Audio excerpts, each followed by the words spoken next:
Hey everybody, James here. Hey, I wanted to do a video on removing a decapping pen on a lead eye. I've seen a couple of videos where people are apparently having trouble with it, and I think it's really all in their technique of how they're trying to do it. I've seen people weld it, drill and tap it from knowledgeable reloaders. But I think, like I say, I think it's really all the technique. Here's a decapping pen that I screwed up. One of the few in decades of reloading. This is probably about the third time I've bent a pin on a lead eye. Or actually, the second time I've bent a pin on a lead eye. I've bent countless pins on Dillon dies and RCBS dies.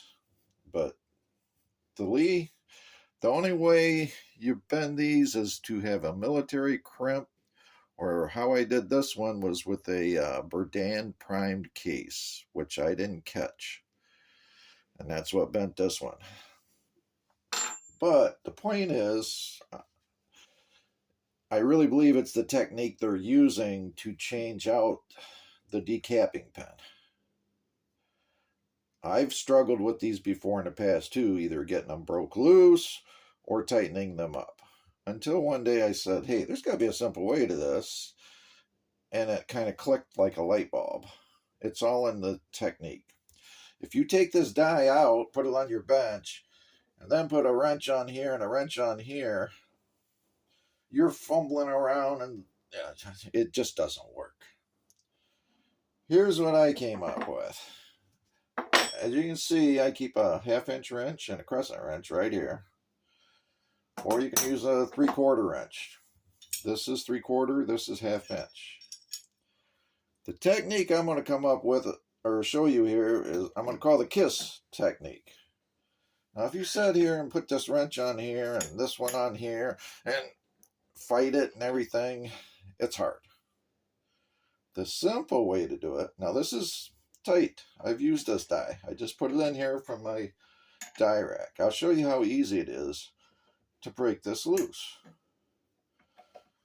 This wrench has different angles on it. You can change it to whatever angle you want, but use a box end wrench that has 12 points so that you can get this wrench close to this wrench.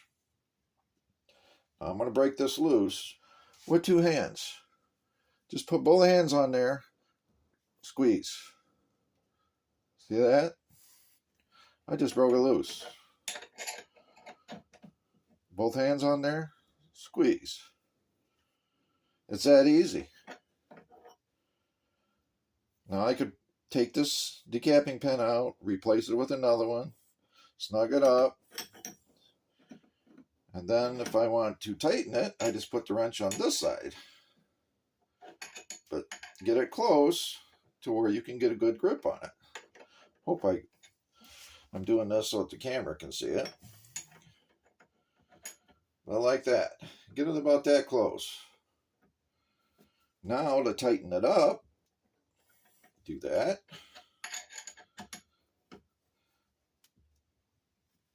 It's almost there.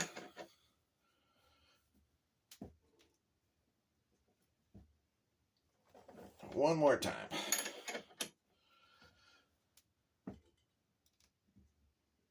There. It's plenty tight enough. It'll never slip.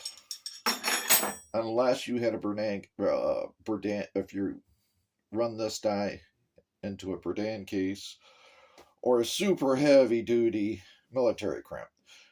But it's still, Lee has this pretty much thought out. It's still tight enough that unless you run into that problem with a Berdan case or a military crimp, it'll still slip up and it won't ruin your decapping pen. But the whole thing is the technique of how you tighten it. You don't need any special tools, just a 3/4 wrench or a crescent wrench and a 1/2-inch wrench. That's it. There's no magic in it. It's just learning to get the leverage you need without working hard at it. So that's my fix-it vid for today. And hopefully people won't be trashing the Lee system, because in my opinion, it's the best system out there.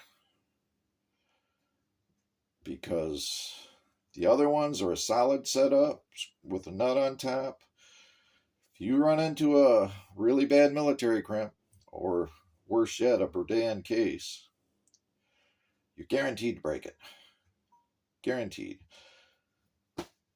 So anyway, that's probably why I have a dozen Lee die sets and a few RCBS and some Dillon that goes with my 550C. But even with that, I've got a lot of Lee dies that I use on my Dillon 550. So anyway, there you go, guys. That's the easy fix. It's all just a matter of how you apply the wrenches on there, and just do the squeeze. Hope that helps somebody out there. Thanks for watching.